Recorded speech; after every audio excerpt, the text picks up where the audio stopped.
आज मैं आपको एक ऐसी घटना के बारे में बताने वाला हूँ जिसने मुझे और मेरी ज़िंदगी को पूरी तरह बदल कर रख दिया। मुझे सोचने के लिए मजबूर कर दिया कि क्या उस रात मैंने जो देखा था वो सच था या सिर्फ मेरा वहम।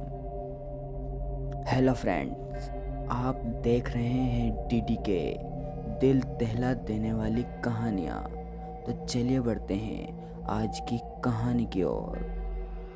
बात आज से लगभग 3 साल पहले की है, जब मैं अपने करीबी दोस्त की शादी में शामिल होने उसके गांव गया था। हम दोनों दिल्ली की एक कंपनी में साथ काम करते थे, लेकिन उसका परिवार राजस्थान के एक छोटे से गांव से संबंध रखता था। उसके विवाह से जुड़े सभी आयोजन वहीं गांव में ही होने थे, इसलिए उसकी शादी से 3 दिन पहले ही मैं वहाँ जाने के लिए निकल पड़ा। जयपुर एयरपोर्ट पर उतरने के बाद मैंने उसके गांव पहुंचने के लिए एक टैक्सी की। मेरे दोस्त साहिल का गांव जयपुर से काफ़ी दूर था। ड्राइवर ने पहले ही कहा था कि पूरे 24 घंटे में ही हम उस गांव में पहुंच पाएंगे। सफ़र लंबा था, इसलिए टैक्सी ड्राइवर से बात भी शुरू हो गई। बातें करते करते उसने गांव देहातों में फैले भूत प्रेतों के किस्सों का जिक्र छेड़ दिया। ड्राइवर का कहना था कि जिस गांव में मैं जा रहा हूँ वहाँ तो डायनों का आना बहुत आम है। उसने मुझे एक नहीं न जाने कितने ही किस्से सुना दिए उस गांव और डायन से जुड़े हुए।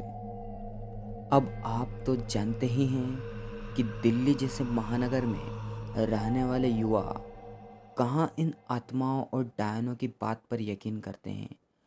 मेरे जैसे अधिकांश लोगों के लिए ये सब एक मनोरंजन का जरिया हो सकता है, इससे ज़्यादा कुछ नहीं। लेकिन शायद वह आखिरी बार था जब मैंने इन सब काली शक्तियों को बस एक मजाक के रूप में लिया था, क्योंकि उसके बाद में तो जैसे मैं इन पर न सिर्फ विश्वास करने लगा बल्कि हर समय इनकी उपस्थिति का एहसास भी करने लगा। ड्राइवर का कहना था कि सुबह 8 बजे तक हम अपनी मंजिल पर पहुंच जाएंगे। रात 10 बजे के आसपास हमने एक ढाबे पर खाना खाया और फिर सफ़र की थकान की वजह से आंख लग गई। अचानक हमारी गाड़ी खराब हो गई, और वो भी ऐसी जगह जहां कुछ भी मदद मिलना लगभग नामुमकिन था। मुझे समझ नहीं आ रहा था कि क्या किया जाए। सुबह होने का इंतज़ार भी नहीं कर सकते थे और आसपास कोई ठीक जगह भी नहीं थी। ड्राइवर का कहना था कि 2-3 किलोमीटर पर एक ढाबा है, आप वहाँ पहुँच जाओ, मैं गाड़ी ठीक करवा कर आ जाऊँगा। मैंने उसकी बात मान ली और पैदल चलने लगा। बहुत चलना था, इसलिए कानों में ईयरफोन लगा लिया और सोचा टाइम पास हो जाएगा। कुछ दूर चलते ही मुझे ऐसा लगा जैसे मेरे साथ कोई चल रहा है। बड़ी तेज महक सी आई और बहुत देर तक अपने साथ किसी और के होने का एहसास हुआ। पहले लगा कि जैसे ये मेरा वहम है, लेकिन धीरे धीरे वो वहम हकीकत, या यूं कहें भयानक हकीकत की शक्ल लेने लगा। पहले मुझे केवल एहसास हो रहा था कि कोई मेरे साथ साथ चल रहा है, लेकिन धीरे धीरे किसी की शारीरिक आकृति मुझसे कुछ कदम दूरी पर दिखाई देने लगी। वह एक सुंदर लड़की थी। उसने मुझसे पूछा कि इतनी रात को अकेले में कहाँ जा रहा हूँ। तो मैं उसे अपनी कहानी बता देने लगा कि कैसे गाड़ी खराब हुई और मैं पैदल चलने के लिए मजबूर हुआ। मैंने भी उससे यही सवाल किया कि इतनी रात को यहाँ क्या कर रही है। उसने मुझे बोला कि वो अक्सर इसी रास्ते पर आती जाती है।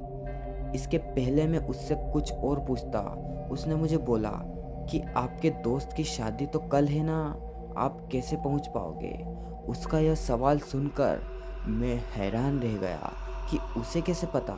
मैंने पूछा, आपको मेरे दोस्त की शादी के बारे में कैसे पता चला। तो उसने मुझे बताया कि ऐसे ही। मैं चुप हो गया। उसने अपना नाम कविता बताया था। फिर वह कोई अजीब सा गाना गुनगुनाने लगी और मैं चुपचाप उसके साथ चल रहा था।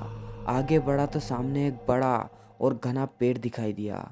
मैं उसकी तस्वीर उतारने लगा तो उस लड़की ने मुझे ऐसा न करने को बोला। मैंने पूछा क्यों? तो उसने बोला रात के समय तस्वीर नहीं उतारते। मैंने अपना कैमरा अंदर रख लिया। मेरी नज़र अचानक थोड़ी दूरी पर खड़ी 3 औरतों पर गई।